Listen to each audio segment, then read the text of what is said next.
Well, boys, this was almost a really kind of just boring, boring weekend of football if it wasn't for Sunday. Sunday was a banger. Let's get into it. This is Red Card Radio.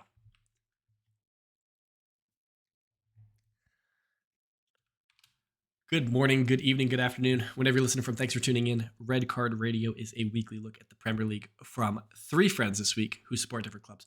My name is James. I support Arsenal.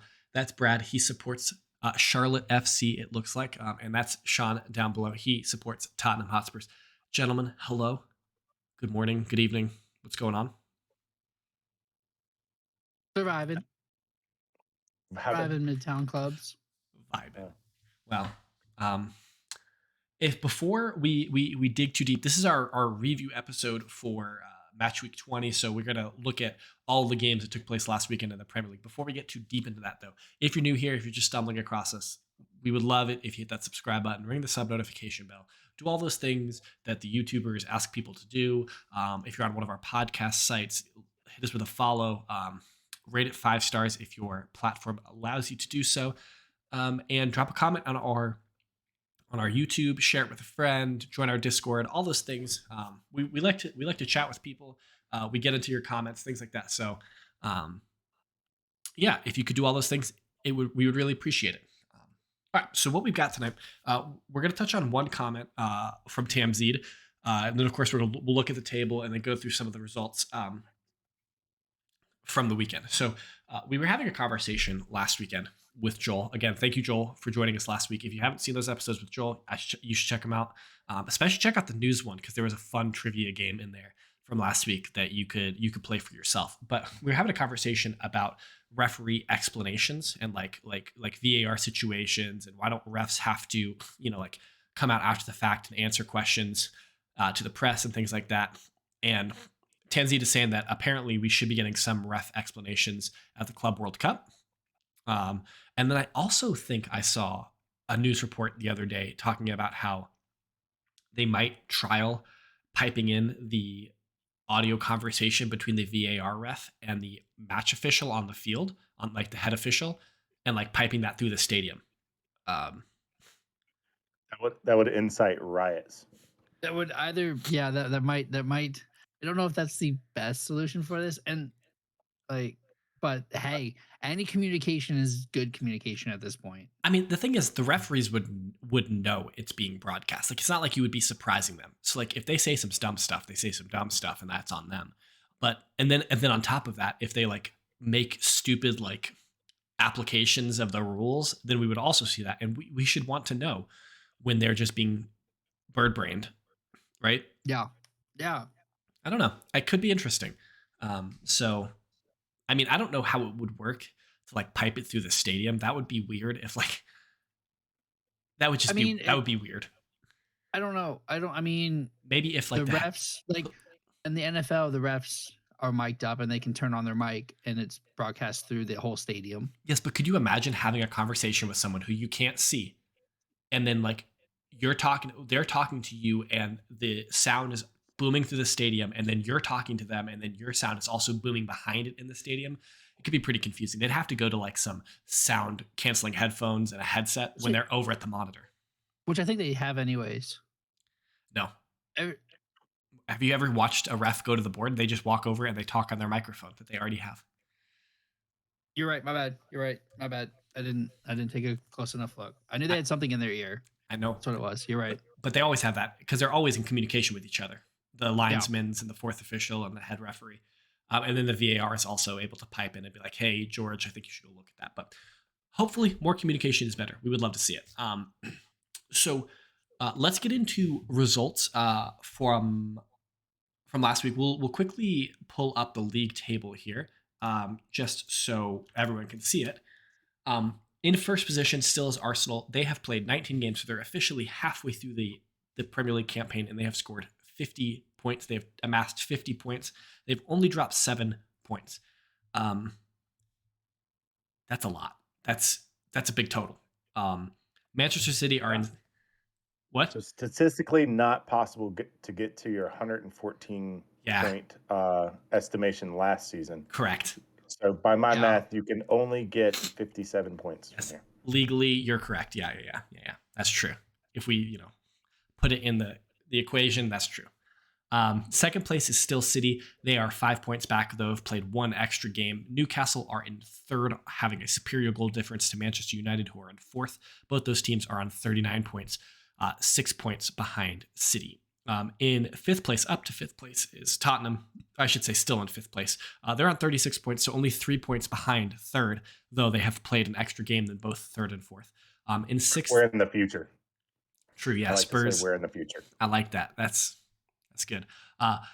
Brighton and Hove, they are in sixth. Fulham are in seventh. Brentford are in eighth. Finally, we find another Big Six club in Liverpool. They are in ninth on 29 points, a full 10 points off of fourth. In 10th position is Chelsea. They are on 29 points as well. They have a positive goal difference. So, let's go Chelsea. Let's go. Second half of the table kicks off with Aston Villa. They are in 11th. Unai Emery has that team playing very well. Has the transformation kicked off at Villa Park? We will see. Crystal Palace are in 12th. Nottingham Forest are up to 13th. In 14th is Leicester. Leeds are down to 15th. West Ham are up to 16th, out of the relegation zone. Wolves are also just out of the relegation zone on 17 points, though that is just due to goal difference, because in 18th we have Bournemouth. They are on 17 points. In 19th we have Everton Football Club on 15 points. And in 20th we have Southampton Football Club on 15 points. Things are starting to look quite dire for both Southampton and Everton. We will get into that because, they played games this weekend. So, Wow. Hey, Yes, we're I gonna did. definitely be talking about Everton later, and what happened there as a teaser as we get into these matches. yeah. So let me just give you a quick laundry list of games that were played. So last Wednesday, so when you guys were listening to our last review episode, we had already recorded, so the game hadn't happened yet. But anyway, Palace and United played to a 1-1 draw on Thursday last. City and Spurs played to a 4-2 win for City. Spurs were up 2-0 at halftime. City score 4 on the second half and win the game 4-2. On Saturday morning, Liverpool and Chelsea play to an exhilarating. It was maybe the best game of the weekend. It was superb football from all around. It was a 0-0 draw. Wow. 0-0 draw. Wow. I'm gonna remind you that you said that. It was sarcasm. It was a terrible game. It Bournemouth Forest. really was. Bournemouth Forest play to a 1-1 draw. Leicester Brighton ends 2-2. Southampton Villa. Villa wins 1-0. In the West Ham Everton game, this is the El Sacchio 1975. We've had 1,974 El Sacchios at this point in the season. This is 1975. There's been a lot. West Ham win 2-0. Crystal Palace and Newcastle play to a 0-0 draw. Leeds and Brentford also play to a 0-0 draw. So that brings us to City and Wolves from the Etihad. Erling Haaland scores 3 and City win 3-0. And then Arsenal United, the kind of historic rivalry, one of the bigger rivalries in England. Very good game. Game ends 3-2 for Arsenal. Arsenal get a 90th minute winner from Eddie Nketiah. And then this afternoon, or Monday, Fulham and Spurs played, and Spurs get the 1-0 victory away at Craven Cottage. I'm going to take a breath, drink some tea. Brad, why don't you tell me about this West Ham Everton match? Yeah. So the El Sacchio actually happened. I think everybody kind of knew whichever team lost. I wonder what would have happened if both teams, if it was a draw. Would both teams have lost managers? But whoever lost this game, like the clubs had both come out and said, "Hey, we lose, or you're gone." And Everton took the L. And Frank was let go on Monday, the 23rd. I did not get a chance to peruse this game, but it looks like both goals happened in the first 45 minutes. Yeah, So, it was defensive errors, I think, from Everton. because doesn't they had all the possession? Yeah, they just I watched it, but it was so long ago. It was just England's defense, #1 keeper, by the way. right? That's getting worse every day. Well, to be fair, I don't think he's going to be England's #1 keeper going into the 2024, I guess it is. Euro Euro. cycle, it's got to be Pope or Ramsdale. And at this moment, it's got to be Pope. Henderson. You're you're smoking I'm not. the I'm not dankest getting off. sack. No, I'm not off 13th placed Nottingham Forest on the rise. Dean Henderson, who decided I'm going to do it on my own. Dean Henderson. We It, can't lose if we don't give up goals. Dean Henderson. That's what I'm talking about. oh, true. Yeah, because I mean, to be fair, we don't lose if we don't give up goals. Would you like to hear who's number 1 and number 2 in the Premier League for clean sheets, which is the metric for showing don't give up goals? Do you want to take a guess? He doesn't. He Take a doesn't stab. have. He doesn't have what you call a defense. Because So it would be Nick Pope's number 1 at 12 and Aaron Ramsdale's 2 at 9. So I'm just throwing that out there, just offering it to you as food for thought. anybody with some eyeballs, and I would know I have 4. Dean Henderson is better. That was well done to take off your glasses and clean it at that Thank you. precise moment. Wow. So where does this leave Everton? So Southampton recently sacked their manager. They sacked Hasenhüttl, and they have whoever his name is, new guy in there. And I don't know about you, but it feels to me like Southampton are kind of just dead in the water. Yeah. Do we think Everton can recover this?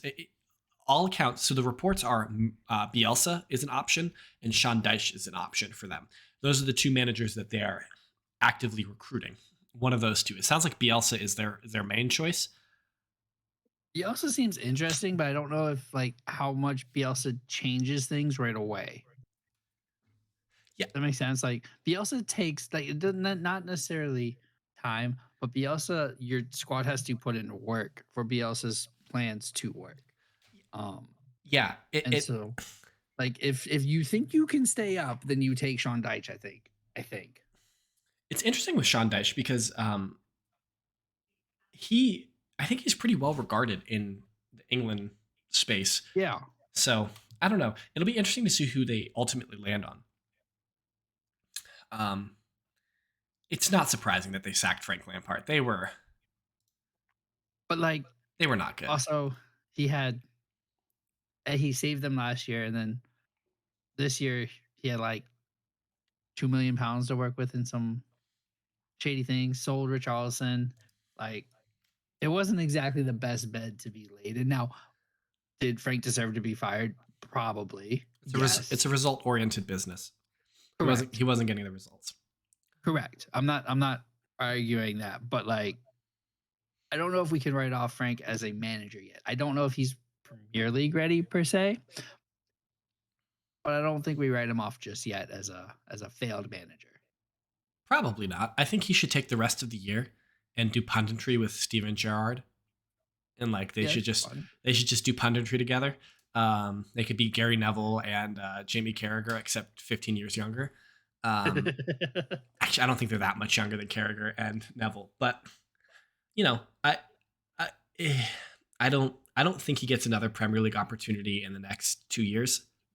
No, I think he's going Championship, either championship or he's got to get out of England, which I don't think would be a bad thing. I think him getting out of England might be something.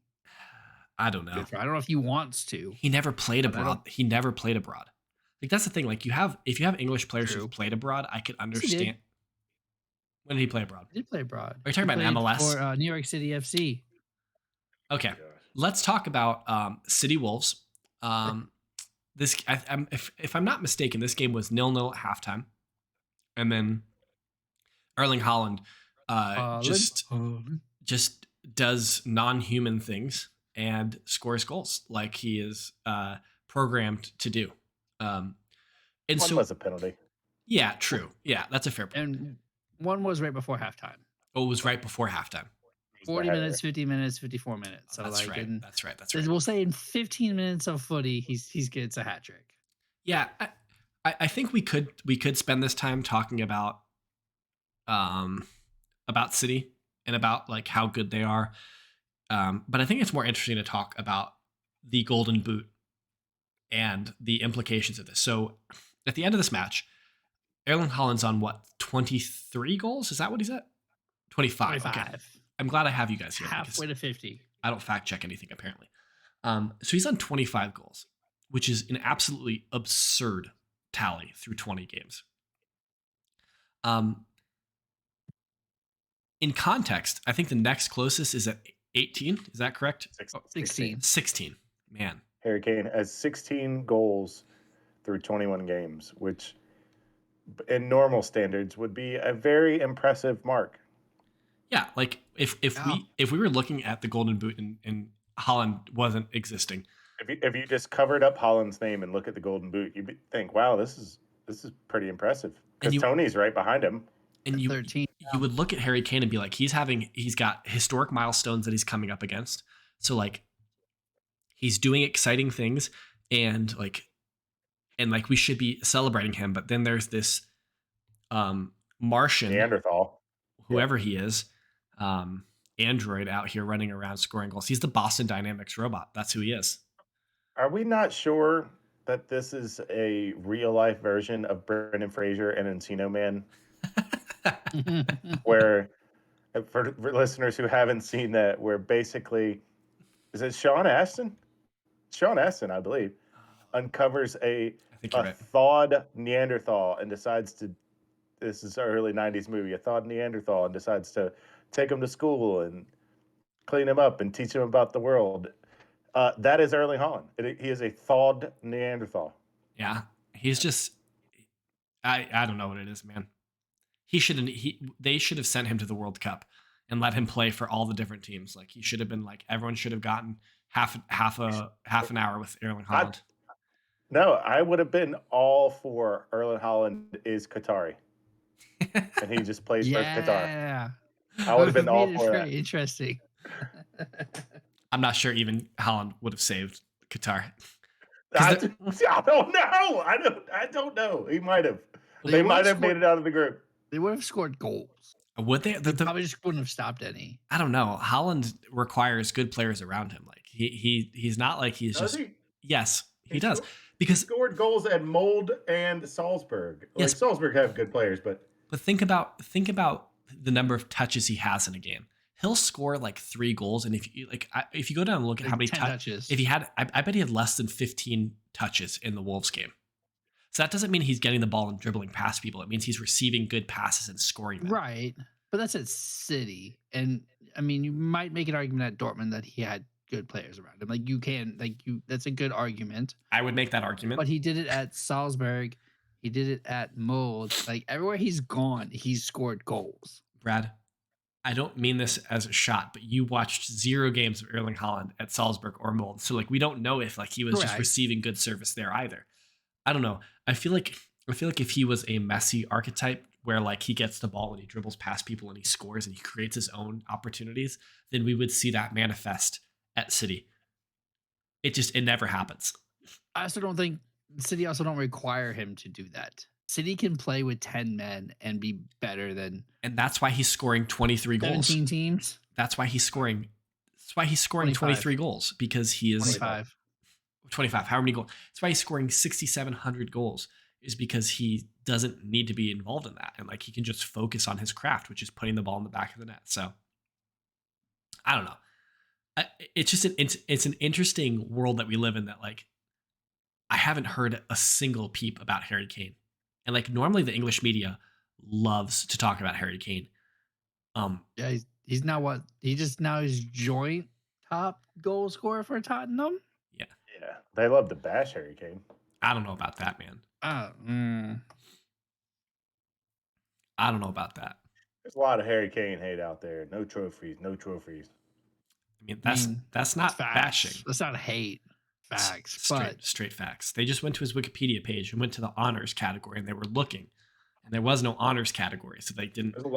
There's a lot of honors to read through to realize that there's no trophies. All right. Arsenal United. So we could spend a lot of time like talking about this game. It's not super important to me to just break down the game. I have a couple of questions for you guys. One, did you see Bruno Fernandes and his head injury? Yeah, his head injury, where he intentionally ran into Gabrielle or whoever it was and then fell on the floor and act like he had been concussed?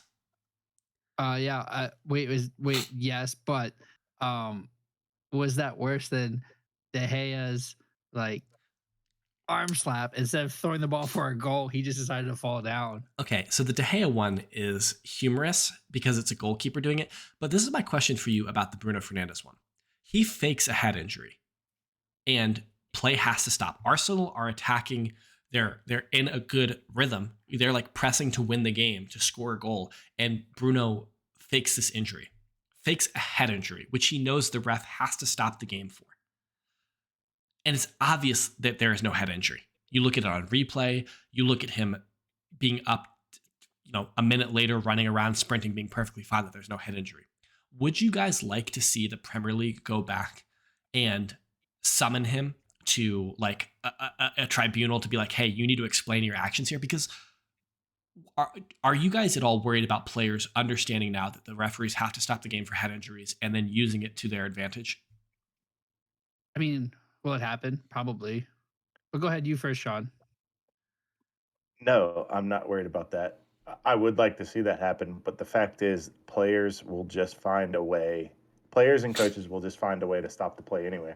Yeah. There's that really good story. Uh, I don't know if he still is, but when John Terry was doing punditry, Yeah. he tells a great story about him and Cahill, where Jose pulled him aside and said, "Hey, if two players go down, Central they defenders. they That was the they, key. they two players go down. They cannot send both of you off.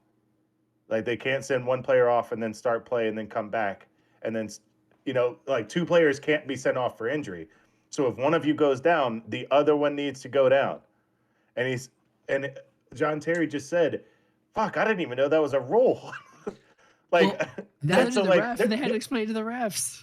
so players and coaches are always going to find a loophole to stop the game if they need it to be stopped, whether it's head Certainly, injuries or falling down or whatever. certainly, but that to me is a different situation because it's ensuring that you don't get penalized after the fact of receiving treatment because there is a slight penalty for receiving treatment if you No, want no, to no. look at it binarily. Yes, so no, what Right, but shot. Sean didn't finish the story Oh, because what Sean was saying was like when a corner kick comes in, both y'all go to the ground and kill time. But Like that's what it was for. they're not just going to stop the play in the middle of a play. They don't just yeah. stop. What Sean is describing is John Terry pulls a hamstring and needs to get looked at by the trainers. Gary Cahill at that point also needs to pretend like he's hurt and lay down on the ground so that the trainers come and look at both of them and they can't send both of them off to receive treatment. That's what Sean's describing. What you're describing is them like faking an injury in the middle of a play. Maybe maybe I got it It wrong, was but both. It was both. Like no, if yeah, one of you goes down, the other one needs to go down, no yeah. matter what's going on. Because they like if But They play can't. stops, then they can't send you off. But they also yes, can't send you off to get healed either way. Like yes, but the point is you don't want to have the ramifications after the fact. Like, so what Bruno's doing in that situation is to just stop play. He doesn't care if he has to go off to receive treatment. He doesn't care about anything. right. He just knows that if I fake a head injury, that the play has to stop, regardless. Even if Arsenal are about to score a goal, play has to stop. And so we are building in concussion protocols, concussion safety situations. What John Terry is describing there is we need to make sure that we don't ever go down a man, so we don't have to play in a situation where it's 10v11 because one of our players goes off to receive treatment. So it's a different situation. It's the situation is to ensure that the team remains 11 on 11 when play resumes. Not that I'm trying to intentionally break up play. It's gaming the system I agree with you. either way. I agree It, with you. It's gaming the situation. and that's my overarching point. Whether these are apples to apples or apples to oranges, it's gaming the system in some way that benefits your team. It And, just and players and coaches are always going to try to do that. And they can put, yeah, they can go back and retroactively give them a red. I don't even care about giving him a red card. My issue is just that like I'd be okay with it. I mean so would I. Um I don't like him. Um, um that's going to happen though, right? This isn't like the refs where the refs get to hide from the media. Like the media can ask those questions and be like, "Hey, why did you go down there? What happened? Are you they're actually hurt?" they're never going to ask. What you need is the FA to be like, look, you are intentionally trying to, because the reason why the head injury thing was brought into the game is because we're learning that concussions are more serious than football cared about 10 years ago. Concussion Football didn't care about concussions 10 years ago, but we care about concussions now because we understand the long-term ramifications of continual brain injury and things like that, and the long-lasting health effects if you don't receive proper treatment from brain injury. And so we're building in these safeguards in place to protect players. I have no issue with the rule that we stop play when there's a head injury. I have an issue when a player is lying about it in order to stop play. And I think that there needs to be some sort of action taken that, and I'm not saying they need to ban him. I'm not saying that, I don't know what the action is, but he needs to, like, there needs to be I'm full on questions board. asked. I'm full on board with a board of combination players, coaches, and former players, coaches, and referees to look at that and say, this guy completely faked it. That is a retroactive red, 1 game suspension. I mean, I'm okay with that as well. As long as players are involved in it, like, I'm cool with it. Yeah, like 3 former players, 2 former coaches, and 3 former refs, and that way it's odd. Yeah, No, that's even. 3-3-3. yeah, that's odd. Yeah, Quick I maths. switched it up with 2. Yeah, just do 3-3-3. 3 former coaches, 3 former players, 3 former refs. Put it on it. Yeah, let them watch it. Yeah, that clearly was faked. That guy gets a retroactive red. Done. Yeah. Case closed. Let's do it. All right, let's hear it. Ban Bruno Fernandez. Let's do it. Yeah. I'm in. First one. I would be curious to hear what you guys, the listeners, what you guys think about this. Joel, Jimmy, Will, Tamzid, any of you guys who are listening, even you non-soccer people. So like Emily, I know you watch a lot of hockey. Like I'd be curious to think if you see any correlations to hockey or anything like that in this. But I'd be curious to see you guys' thoughts about this in the comments. Let's talk about these goals because we had some bangers. In the Arsenal game? Yeah. Okay. Rashford, Bruno. Yo, Rashford's goal was insane. It's a good one. It was insane. One. So, Bruno's was good. You mean Saka? Who scored United's first? No. It was Rashford. It was Rashford and then Rashford. Martinez. Yeah, Rashford. And then it was Martinez on a header, which is kind of funny. Yeah, the header was perfectly placed. If he wasn't 5'1", he wouldn't have scored the way he did. That's true. Yes. It's a funny goal. But so Rashford's goal is impressive. So like Arsenal are trying to play out of the back, and Saka leaves a bad pass to Partey, and Partey just kind of like gets a foot to it, and it ricochets to a United player who passes to Rashford, and then Partey got diced. Yo, Rashford sent Partey back to Ghana. He sent him all the way home. He almost fell over, which would have been Boateng Part 2. Yes, and then it was bad. Yeah, and then Ben White doesn't close down, and Rashford hits it from about 22 yards. And his shot, the way the ball moves, it's like it's going outside the post and then just cuts back in. Ramsdale had no chance. No chance. I would, yeah. In watching it back in my head, like I don't fully blame the player on the back line that didn't step up because you don't expect your center defensive mid to get beaten like that bad and beaten in a way that Rashford is immediately heading towards goal. Yeah, he got sent to lunch, and Partey very rarely gets sent to lunch. So that's so you're not expecting it, and you're also backing up. So it's hard to say that now I need to go step out on that. He's going to be late to that no matter what, because he's already backing up with the back line. Yeah. So that's tough to put on the back line, but somebody should be closing out at some point. But and I think they were on the way, but Rashford has enough time to strike that as he does. So I feel like I need to apologize to Rashford for all of the smack I talked about him last year. I feel like you called him Trashford.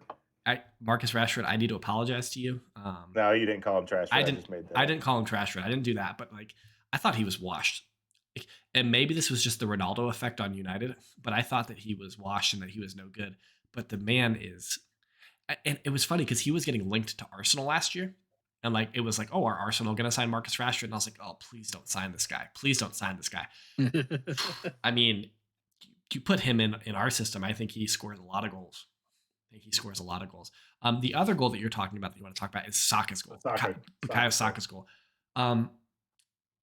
It's just, he's so from where he is on the right side of the pitch, he cuts in a little bit, gets the ball in his left and just curls it all the way around and hits it in the far side of the goal past De Gea. De Gea's at full stretch.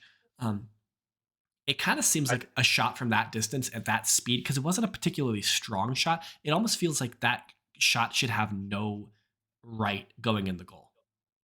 But it's the amount of it was the bend that's on the Like ball. that it placement. was Yeah. it was correctly described by one of the Men in Blazers that said whether you, I'm going to butcher this, but it was something to the effect of whether you want to call him Aaron Saka or Bakayu Robin. Yeah. That was the most Aaron Robin goal that but yeah, Bakayu Saka will probably ever pull out of his hat. Yeah. Like Yeah. that was Robin's calling card. Was that Yep. just cut in, curl it from 30, Yeah. It was Yeah. and it's insane. going in. It was insane. It was such a good goal. And then Eddie Nketiah had two goals that were really nice. The header just catching Wan Bissaka sleeping, and then the one in the 90th minute where he just flicks it Hockey with deflection. flicks it with his foot. Yeah. Yeah. I was I That was was wow. I was pretty sick on Saturday and Sunday, and so like I didn't have the appropriate amount of energy to celebrate that goal. But if I wasn't sick on Sunday when that goal went in, boy, I think I would have torn the house down because it was going down. Awesome. Sean, you had a thought about that goal and like that performance from Arsenal. Yeah, How did you I describe did. it? It was the moment that I'm gonna have to fully admit they can keep getting away with this because that's a championship winning goal. Yeah. Those are the games that you need to pull out of your hind parts in the 90th minute to get two more points than you would have had. That's those are the goals that win Yeah. championships. Yeah. Like when we look back on your season, on the Arsenal season, and if you guys manage to keep this up and win the championship, like that will be the goal we point to and be like, "Yep, You that's think when we so? knew." You think so? You think that's the goal? Well, maybe not. That's when we knew, I but think Yeah. like so. Yeah. when you I when you agree with you. win when you win by 1 or 2 points, then that's the 2 points. I They Yeah. came directly I from right there. That's true. I 100% think so. Like that's the Okay. yeah. Okay. Cool. It's I was it's the moment Sean Stradama said they can keep getting away with it. Is that what you texted? No, you texted us. They can't keep getting away with this in the moment, didn't you? I did. I was like, God dang it! Couple I need to notes. have a meme of that. You need to figure one out. A couple notes on the Liverpool Chelsea game quickly. Mikhailo Mudryk, he makes his debut at Chelsea, and by all accounts, I did watch it. The dude can ball. Boys got it. Like I haven't been out my seat in a while watching a Chelsea game. When he came on, got the ball, I was standing. I was like, "Oh, something's gonna happen." He I mean, almost he nothing. almost he almost scored one where he dribbled past about four players in the box with Yeah, took the incredible ball. close control. Didn't he take it off Yeah. Gallagher or something like that? Gallagher fell down essentially, and like he just scooped it up and pop, pop, pop, and then was just a little bit too deep in trying to get it that near post. It's one of those things where like if he had been playing for the last 6 months and he was like at If, top form, if he this probably wasn't would his score. first game since November, like that's a goal. Yeah. And that Um, Havertz goal should have been a goal. why? How? There's no way that should be a goal. Okay, let's get into this He's really quickly. behind. He's behind Thiago. No, he's not. Okay. A part of his He's not body behind the ball. He's not behind the ball, but he's behind Thiago. being behind Thiago doesn't matter in this situation. The only thing that matters when you're not adjudicating offside versus two defenders is your relationship to the ball. Not your It's a- relationship to another player who's in possession of the ball. It's your relationship to where the ball is. He was in front of the ball. Part of his body was in front of the ball. The pass backwards. It's not a pass backwards. Thiago shot the ball and it went off the post. How is that a pass I know. backwards? It's pass backwards. That's they counted that as a pass to Havertz, and that's why Havertz was offsides. Yeah, it doesn't matter if it's a shot or So then it's a pass backwards. even if it was a shot and a save, Havertz would still be offside. Even if Thiago kicks it, Allison saves it, and the ball rolls to Havertz and he kicks it in, that Havertz is still offside. So it doesn't matter if you're calling it a pass or a shot or whatever metric you're describing it as. Havertz's foot is in front of the ball. You can argue that the offside rule is stupid if you want to. That's a subjective thing, but you can't look at that and say, "Oh, Kai Havertz we got hard done there." Can't look at that and say that it was a bad call. I think it's in our Discord. A picture of it. It's in our Discord. if you're curious about it, join our Discord. It should be in the general chat. You can, if Will sent it, but you can clearly see that I think it's his left foot is. Even Jimmy said in the Discord that it should have been a goal. I don't understand you people who think this should be a goal. It's not. He's offside. I don't get it. I just don't get it. Can I take it back to the fun game of the year? Sure, man. Absolutely. I believe. Yeah, it was Trossard when he came on. Yeah. When Trossard came on for Martinelli, I believe. Yep. There was a moment where he pulled the entire city of Brighton out of his ass, and his entire time in Brighton, where he's down in the lower left corner, and there's about 5 defenders on him, and he just keeps the ball somehow miraculously and passes it out. And I was like, what the F did I just watch? Yeah. You know what I'm talking about, James? Yeah, I know exactly. He's just like, he's like in a phone booth, he's carving up about 5 United players. We'll talk about Trossard more in our episode on Thursday in our news episode. But I mean, missing out on Mudryk is not nice, but Trossard for a fifth of the price seems like it's looking pretty nice. I think both debuts were fire. Yeah. Both debuts, like you could be like, all right, that was worth it. Like he's going to be worth it. It was about 5 to 6 real life seconds where I was like, Trossard.